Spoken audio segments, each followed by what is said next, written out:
All right, you guys, I'm going to start out my barbershop story. It's not just barbershop, but other types of singing as well.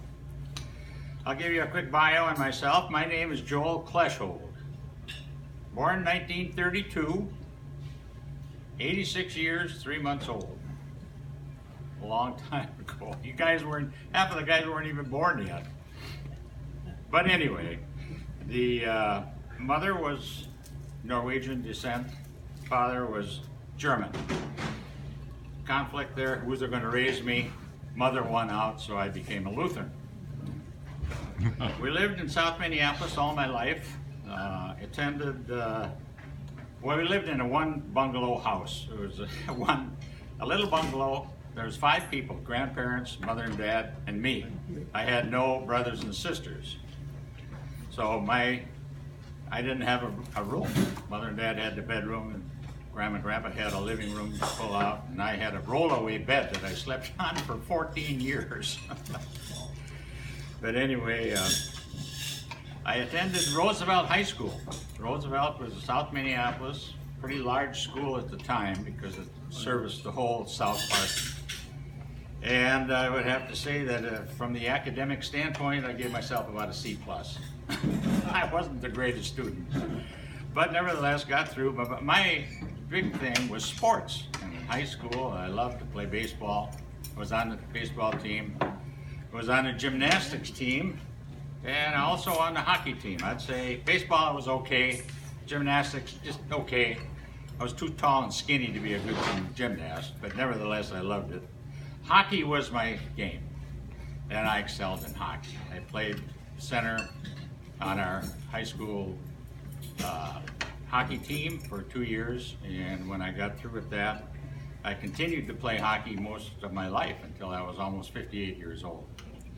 But anyway, I continued on to school. Dunwoody Industrial Institute became my next place to go to school. I had loved to do printing in high school, and so I thought maybe printing would be a good career for me. So I went and I learned how to operate a linotype machine, which is typing at the pretty high level in all of the papers. Newspapers all use linotype machines. They had a whole battery. And it was a good paying job if you could get in. It was hard to get in because they had a 6-year apprenticeship program to get in. And then after that, you were set. You could just about name your price and you could go anywhere. So I had a job after that was over with, after 2 years. I was about 19 at the time. And as it turned out, I worked down in Fairmont, Minnesota, at a small paper. I'm running a linotype machine, and it was a beat up old machine. It was a bad place to work. The machine locked up one time on me, and it's hot metal that goes in to make these little slugs. The thing shot up in the air about 8 feet, and that hot metal came right on my hand, burnt the hell out of my hand. It puffed up like a balloon. So I had to quit. I couldn't function anymore, so I had to come back to Minneapolis. So that was basically the end of my career in printing. Let's see. My early music story kind of goes like this. My mother played piano, and she decided that her boy was going to play piano like her. So she started me at age 8, and I played piano with a teacher until I was 14 years old. After that, I kind of gave it up because I got more involved in sports again, so I kind of gave up piano. But I learned the music language at that particular time. I learned sharps, I knew flats, I knew keys, I knew pretty much everything you needed to know to play the piano. And of course that carried on into singing too. And I still play piano every day. I have a Yamaha electric piano, and I play an hour usually until my wrist starts to hurt and I can't play anymore. My early singing barbershop story goes about like this. First we joined the church choir, and I was 16 years of age. At that particular church, which I was confirmed from, I met Donnie Sant. Don Sant happened to be a choir member, same age as me, so we sat together a lot. And we noticed that during the break, 4 or 5 guys would peel off and go into the men's room. And they'd pop open the window and they'd all light up a cigarette. And you're not supposed to smoke in church. But these guys were a quartet. And I didn't even know that at the time until they shut the window and Son and I are standing there and they break into song. This is 4-part harmony. First time in my life I ever heard 4-part harmony. Now they weren't barbershop style, but it was great harmony and they did a comedic thing. And Don and I kind of stood there slack-jawed thinking, my God, this is great. Well, it so happened that, let's see. What happened after that, Don's son and I were singing with another buddy of mine named Dan Gustafson. Danny was a neighbor of mine, same age, went through school all together, and he had a good bass voice. So he and I and Son would sometimes sing trios, just off the cuff. We'd break into a song and we'd try to harmonize best we could. Well, that was the end of the trios because Don was working at Sears at the time and he ran into a guy named Warren Larson. Warren Larson was about our age, and maybe a year older, but he had a voice like Terry Como. I mean, he was a crooner. And this guy ended up in our quartet, and that started out calling ourselves the Quadratones. 4, quad. Well, that started out in 1949, and it ended about 1951. We used to sing a lot for the mothers and daughters banquets at our church, fathers and son things. That was basically our style. We were a ballad singer, and that was about the way it turned out. Well, we heard that there was a contest down on 26th and Nicollet called the Pretzel. It was a saloon, and they had a talent show. And so we thought, hey, we're pretty good. We're singing for the church people. Let's enter. So we enter, and sure enough, we win.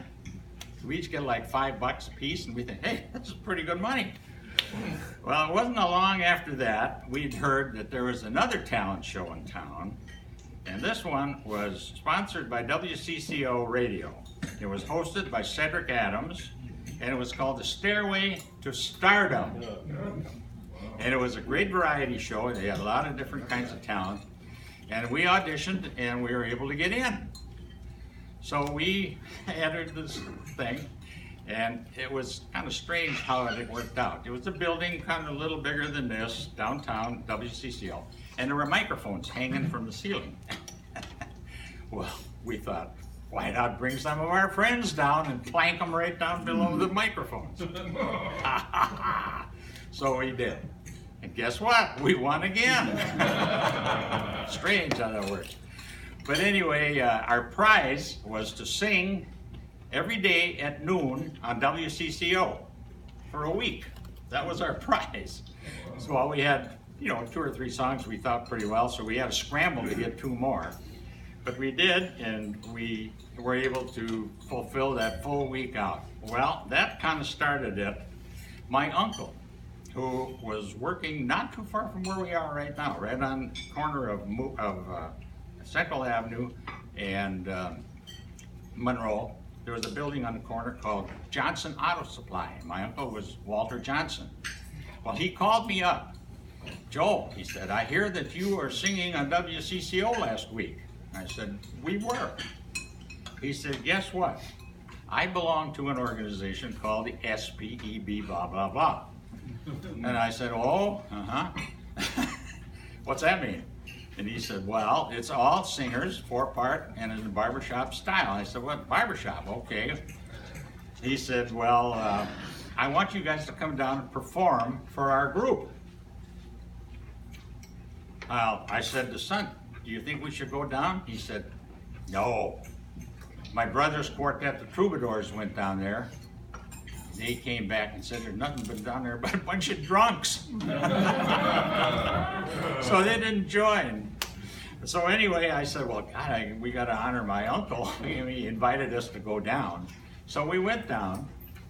And of course we walk in, now we're 19, 20-year-old kids, and these guys are all hanging around. It was at the Elks Club. The Elks Club is on 5th Street between Hennepin and First Avenue North. And it's a fraternal organization. A lot of boozing going on in that place, you can believe it.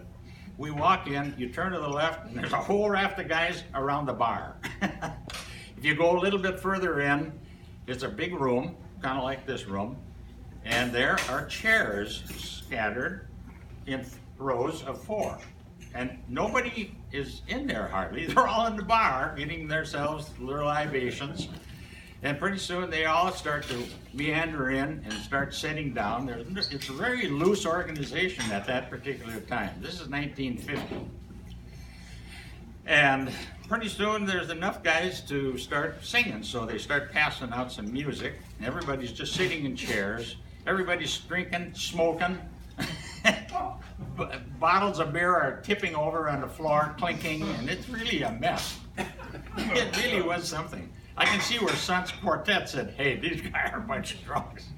Well, you got to remember, these are a lot of guys that didn't know anything about Barbershop. They were just there because somebody invited them and they were trying to figure out what it's all about. And networking was a big thing. So anyway, as that turned out, we ended up the evening. Of course, they made a big deal of our little quartet because we're young, see? So anyway, my uncle at the end of the night says, Joel, if you guys would like to be part of our organization, I'll pay the dues for all 4 of you for a year. Well, that night, another guy was introduced, and he worked for my uncle, and his name was Bruce Churchill. Bruce was a salesman for my Uncle Walt. So that was when we met Bruce for the very first time, too. So as it turned out, he paid our dues, and now we became members, first time, 1950, I think it was, of the Minneapolis chapter. It was not Commodores at that time. It was only the Minneapolis chapter of the SPEB. Now there was one other chapter in the local metro area, and that was St. Paul. St. Paul had a chapter, and it met in a hotel downtown St. Paul. Now I can remember transporting myself over to listen to that group too, and I met a fellow there named Don McCrae. Don McCrae was in the St. Paul chapter at that time. He just got discharged from the service, and he later on ended up down in Northfield where he went to school at St. Olaf, and that's another story.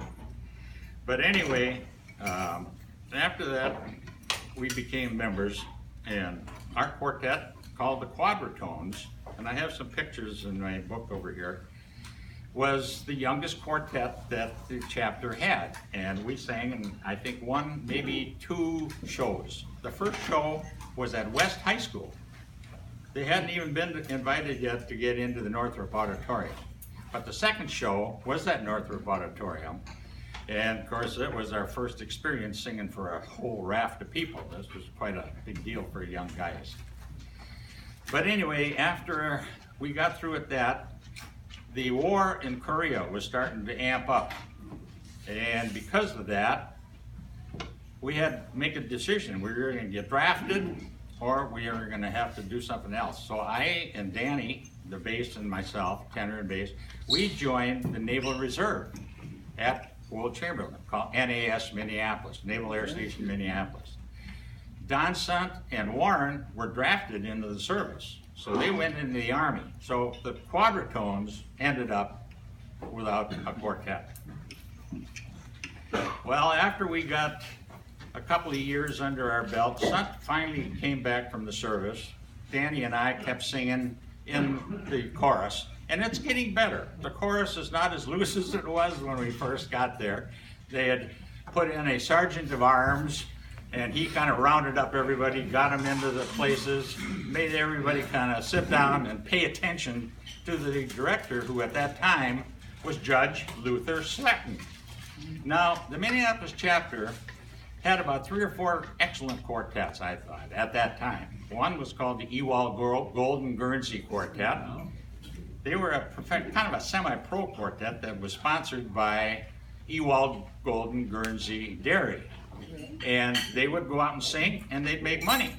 All they had to do was mention the name of Golden Guernseys, and they were the PR people for that thing.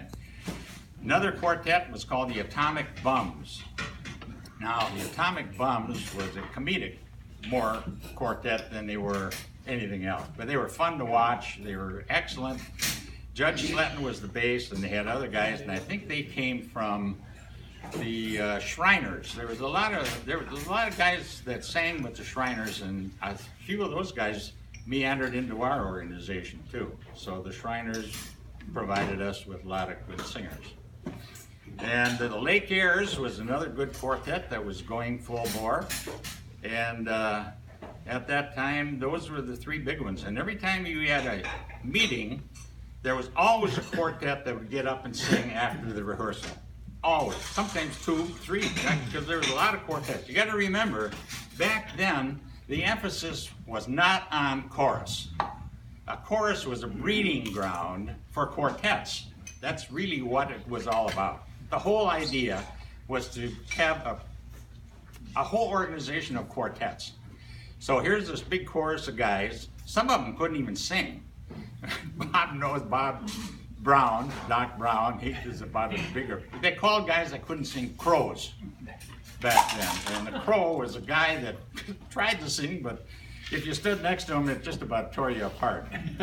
But nevertheless, they were in, but they were usually doing some other administrative work that was very important for the organization. So, and as it turned out, they were allowed to sing. Well, this kind of tipped off some of the younger guys. Now, that's another story. That's how Great Northern Union started, because Minneapolis chapter would never perform up to expectations. They always kind of fell apart.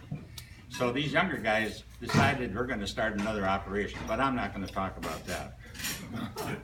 Well, right after, shortly after that, we were looking for a, son came back from the service, and we were looking for a quartet. And as it turned out, Tom Stark, who was a buddy of Charlie's, but he was sitting next to me, and he said, I hear you guys are looking for a lead singer in your quartet. I said, yeah, we've been waiting now. Son got back from the service, and we want to get going again. He said, I got a fella named Chuck Guthrie. He said, I sang with him in a group called the 2x4s. And he's a great singer. I said, oh yeah. So anyway, Charlie comes over, and the three of us get with him, and my God, all of a sudden, there's a whole new sound to our group. Charlie's energetic. Warren was mellow. And now, Charlie had some great ideas. And so I said, Chuck, if you want to be with us, man, we'll take you on. So he became our lead singer, and we changed our name to the Four Flips. Now, the Four Flips were all 22 or 23.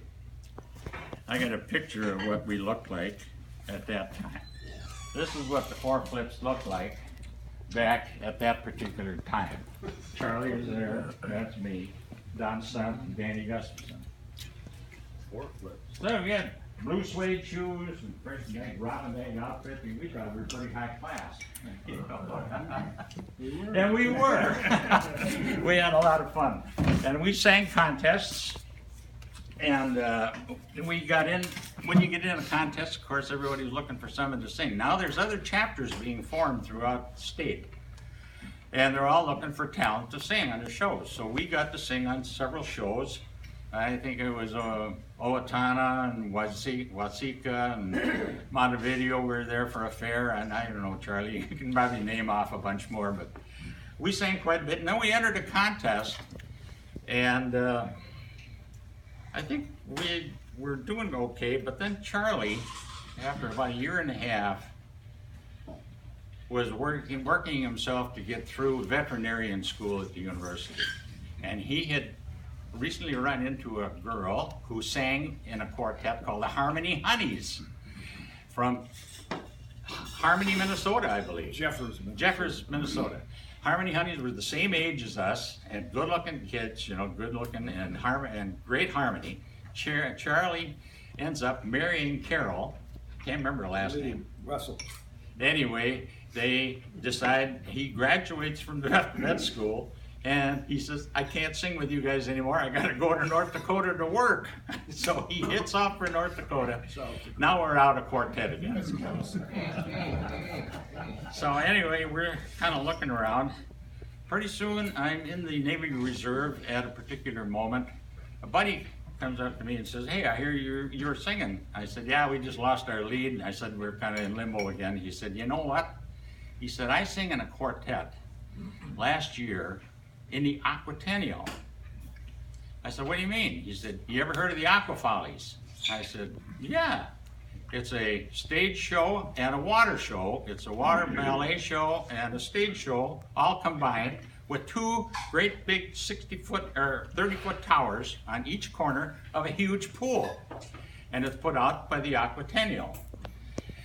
We did it last year, but our lead singer is going somewhere. We can't make it. We're looking for a lead." So, would you like to try out? I said, "God, would I?" He said, "It pays $100 a week and it goes from May to September. You're paid every week for 5 weeks." Well, I'm a sophomore, I think a sophomore at the university at the time, and I'm off for the whole summer. So I said, "Man, $100 a week, I can't turn that down. What do we do?" He said, "Well, we start rehearsals in May and we sing with a band. And it's a 12-piece band. And we sing up tunes. We're singing show tunes. We don't sing barbershop. We're singing show tunes. It's all arranged by a guy in town here, and it's all choreographed, everything. Not only are you a singer, but you're going to have to dance on the stage too." Okay, so we're now going to be performers. This is a whole new life for me. So anyway, we rehearse, and pretty soon the show is put on in Minneapolis, and it's just a lot of fun. It's bunch of stage stuff, and swimming is all synchronized. Divers from Olympics are part of it. A lot of stunt divers from Hollywood. We must have had 8 or 9 of them. I got a whole bunch of pictures in there if you guys want to look at it. And the band is playing underneath this one tower, the 10-meter tower, you know, 10, 20, and then up. And they're playing here. We're standing under the tower on the other side. This is really kind of a strange thing. By the time we hear the music and start singing with it, we're behind. So in order to correct that, the guy who's directing the band has got a little switch under his foot, and he's keeping time with the music. There's a little light that blinks above us in the other tower. And when the light blinks, we sing. So what we're singing is ahead of the music that's coming at us. And that took a little time to get used to singing, because you're always singing in front of the music. But what came out worked. So anyway, that show went from Minneapolis, piled into a big train, 2 or 3 cars, and went out to Seattle, Washington. It put on a show there called Seafair Days. 2 weeks there, piled back in the train, hauled back, and went to Detroit, and the show was put on in Detroit. Same show, 2 towers, big pool. Everybody, it's about an 80-person cast in this whole thing, from people set up people to, oh God, there's singers and soloists and jugglers, and I mean, it was a hell of a show, really a great show. So when that ended in September, I had to go back to school. Well, Dick Nelson, who was the bass in the quartet, by the way, we were called the 4 Singing Aqua Guys. That was the name of our quartet. And anyway, they all kind of went their way, but Dick said, "Joel," he said, "how would you like to do some mixed quartet singing?" And I said, "What do you got?" He said, "Well, you know Tom Chernholm?" I said, "Yeah, Tom Chernholm was a big name over in the Par 4 area of St. Paul." And he said, "We're going to get together with Nancy Villers. Barbara Chernholm was Tom's sister, and we're looking for a tenor." I said, "All right, I'll give it a shot." And I think I was just about a junior then, or about to start being a junior at the U. And we started to rehearse, and Tom provided us with all of our material. Tom was an excellent director. He directed a lot of stuff for Par 4 too. So we have a lot of songs, and we're singing good stuff. We're singing My Funny Valentine, we're singing Love Letters in the Sand, and Isla Capri, and Jeepers Creepers, songs like that. Not barbershop, just fun jazz singing. And we would sing around town in various nightclubs. And sometimes we had a trio of, a bass and guitar with us. But anyway, we did a lot of proms. We were at the Carlton prom. We played at prom in St. Paul in between when the big band would go take a break. We'd come out and sing for that 15-minute during that time. So that was a great time, and I think that lasted until about, I was 25 at the time. And then somebody left, I think it was one of the girls, Nancy couldn't make it anymore, and so we folded our tent on that particular thing. So as soon as I got done with that, I got in with the Lake Airs Quartet. Now the Lake Airs had been performing for years, but they lost their lead. Joey Ansher was the lead in the quartet, and he couldn't do it anymore, so they were looking, and they asked me if I would be interested. Now the Lake Airs was made up of Bob Reed, George Hegdahl, Danny Gustafson, who I sang with earlier, and then me. Now they were sponsored by Seeger Refrigerator. And Seeger turned into Whirlpool over in St. Paul, and it was another PR gig. You'd go out and sing. They'd provide you with where to go, what churches to go to. You'd sing, and then every month you got paid. So I was making more money singing than I was doing anything else, and that was basically how I got myself through school. I graduated in 1958. But the Lake Airs had an opportunity to go to the international contest at Columbus, Ohio in 1958. It was kind of a strange thing because the Hot Four were chosen to go. They had won. Another quartet called the Hyphonics, who came from Wisconsin somewhere, and they were supposed to go, and there was only 2 quartets going. But one of the Hyphonics guys couldn't make it, so we were the third alternative. So they asked us, and we said, yeah, we can go. So we went to Columbus, Ohio in 1958, participated, and I think we came in about 34th out of 60 or something like that. But it was a great experience, my only chance. So that particular summer, I graduated from the University of Minnesota. I was discharged from my military duty, 8 years in the reserve. I sang at the international stage. This is all within 2 weeks. And then the last of it, I got married. So that was one heck of a month, I'll tell you. So that basically, after we got married, I started having children. We had children. We had 4 kids in 5 years. That ended my quartetting as a chartered quartet. I did a lot of pickup quartetting, but nothing like it was in those first few years. It was basically just trying to raise a family, and that was it. I was in the Minneapolis chapter, but then after about 2 or 3 years, I think, when did the Bloomington chapter charter? 57. 57? Yeah. Well, it was about 63, 1963, when I quit Minneapolis because I was living in Richfield, and I had met a lot of guys from the Bloomington chapter. Now, Bloomington was recruiting a lot of guys from Northwest Airlines and Control Data. People were coming. Those were 2 big sources of people. So as it turned out, I decided to switch, and because I was living in Richfield, and I thought, well, I'll quit Minneapolis and I'll join Richfield. So I did. So I joined Richfield, but again, I never chartered with any quartets. I sang pretty much with a lot of the buddies that a lot of you guys know. Gene Teesey sang with Jim and sang with Jim. All kinds of different wonderful guys. Had a quartet, loved it.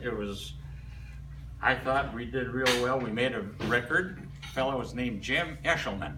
Jim Eshelman worked for WCCO, and he was a studio engineer. He knew how to run all the machines. He said, Joey, he said, we got a great quartet. Let's go down and see if we can't make a record. So we went down about midnight, and he opened the door, WTCN, which was in the Calhoun Beach Club, down on the lower floor. And we went in, turned on the lights, he went in the control room, and we made a record. And we sang 6 songs. And I got that record today. And I turned it into a CD, so I play it. And we were really quite good, I thought. Not championship, but we did quite well for our district. Well, after that, there was a discrepancy in the chapter. The Bloomington chapter had a problem with one of the quartets that was in the group, and that quartet left and I won't go into any detail, but they left and went to Minneapolis. And it forced a lot of people in the chapter to choose sides, because we didn't particularly think that somebody should be evicted from their hobby. And barbershopping is a hobby, and you can't get fired from a hobby, but they were asked if they would kindly go somewhere else. So I chose to follow the quartet. So I went back to Minneapolis again. So now I'm in the Minneapolis chapter again, and I'm in there and I'm singing with different groups, different quartets, and Bob Spong was directing, I think, and we were saying the trolley song. I was in that group with Jim Richards and Bob Berg, and it was just a great show. The trolley, Tunerville trolley show, and there was showboat shows. There's all kinds of good things. But anyway, after about I don't know how many years, I finally decided that I was going to start my own company. And I've been a sales rep for the last 5 years, working for another guy, and I wanted to go on my own. Well, when you start a company, you pretty much have to devote your whole time to it. So I quit Barbershop, just erased it. Didn't do it until I think I was almost 60 some years old when I finally got back into the Bloomington chapter again. And I stayed with them until I finally ended it up. And that was pretty much the story. Later on in my life, I'll give you a quick recap. I got involved singing with the big band again, and it's called the Classic Big Band.